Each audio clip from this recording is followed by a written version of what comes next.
Today we are using so many electronic gadgets, computers, phones and cameras. We all are using these all electronic devices because of a memory chip or a microchip. For a human being, in a brain is a main functional component which is most needed. Like that, for electronic gadgets, the microchip is the functional component. Then how this microchip is made? So today we will see in this video how it is made.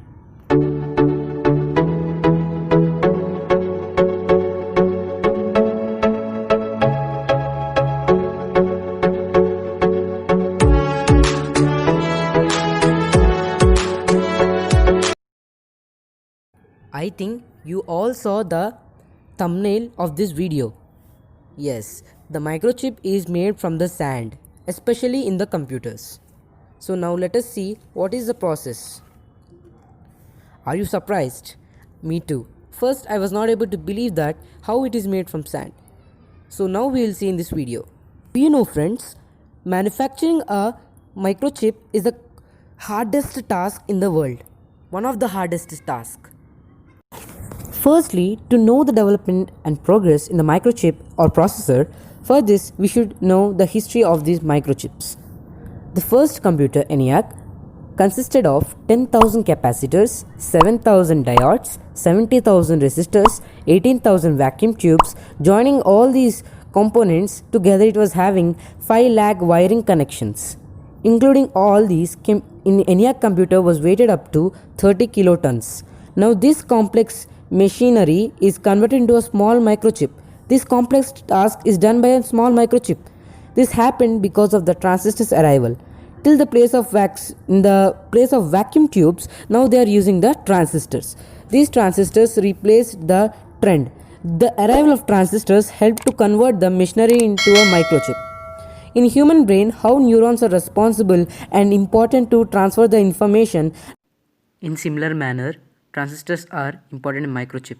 Functioning of transistor. They switch on and switch off, and while oning they allow the current, while they are offing they block the current. While they on they allow the current, while off they'll block the current. According to the binary codes, because computer language is in binary numbers. According to these binary numbers, they can on and off. In these modern transistors present in 2020, 1918, transistors can on and off up to 100 crores per second. 100 crores per second on the basis of binary codes. This code, if a man want to decode, he want to do this work rapidly, then he may take 2000 years of time approximately. These transistors can allow the block and current passage. So these are also known as semiconductors because they allow and they block, and they allow and they block the electricity current. Okay, so now in the microchip, these transistors are present in crores. Okay, now let us see how the microchip is made. Now this is the main phase. Please listen carefully. It starts from the sand. Sand consists of silicon metal. Okay, now here is a question. Why silicon metal is only used in this process? It is only used because it acts as a conductor and insulator. So it's a semiconducting material. So in second place, highly available metals on the earth is silicon. So we use silicon for manufacturing. Now we will see the procedure. Firstly, sand is heated about 2000 degrees Celsius to extract the silicon. And in silicon, it will be purified up to 99.999%. Only 0.11% consists of impurities. This purified silicon is again heated to convert into a cylinder shape and cooled immediately. This material is known as ingot, INGOT. Its estimated weight is up to 100 kilograms.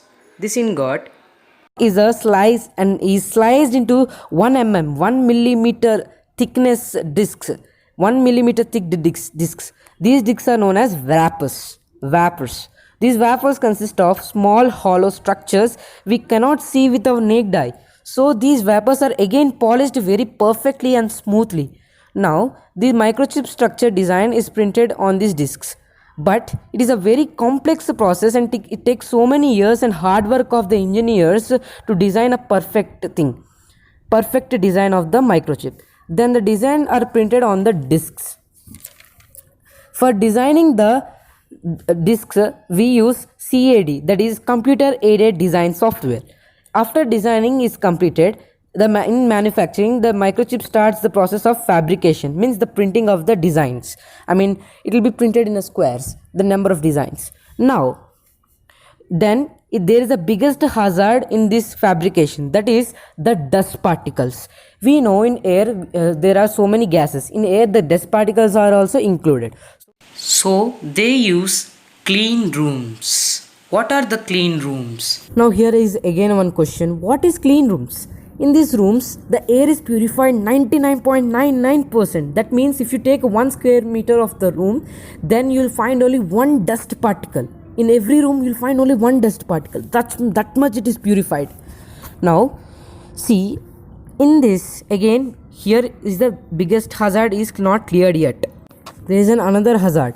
In these clean rooms, the workers who manufacture the chips wear a special outfit to prevent the hazard, that is bunny suits.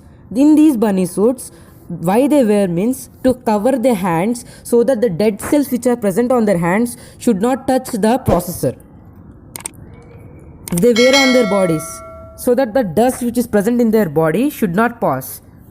Now let us see how the design are printed on wafers and silicon, that is silicon discs.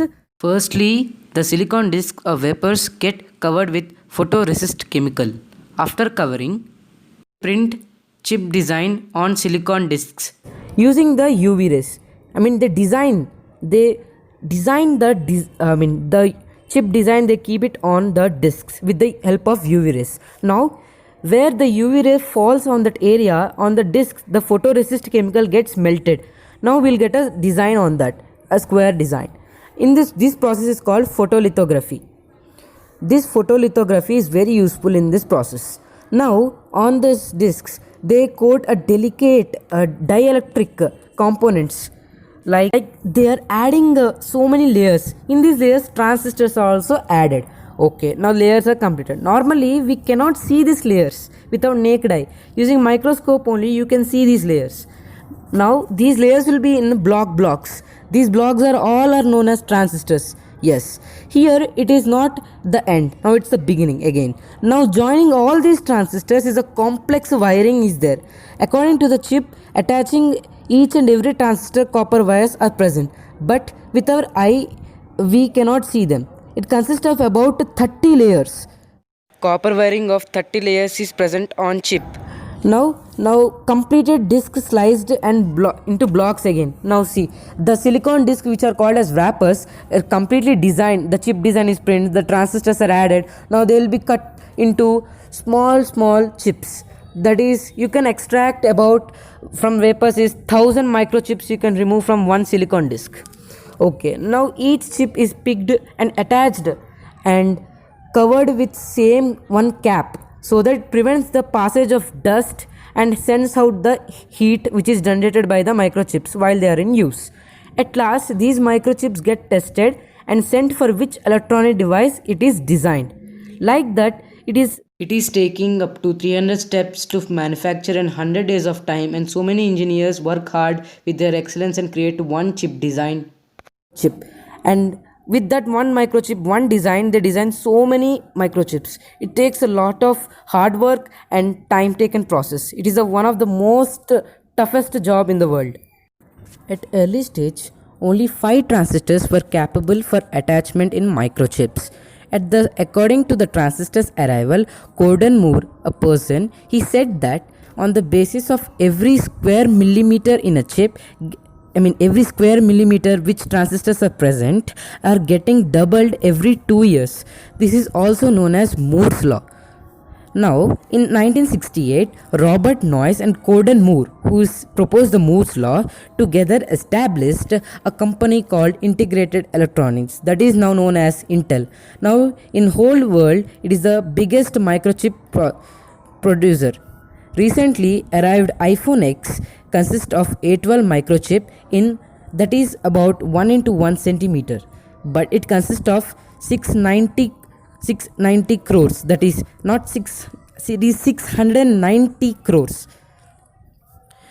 transistors, and the chip is that much small, means it is not a size of stamp card, I mean post stamp card, and their fixed means how much diminished it will be in, imagine in your mind. So we can see how rapidly technology is growing day by day, how a human brain consists of complex process. Like this electronic chip or the electronic brain consists of the complex process.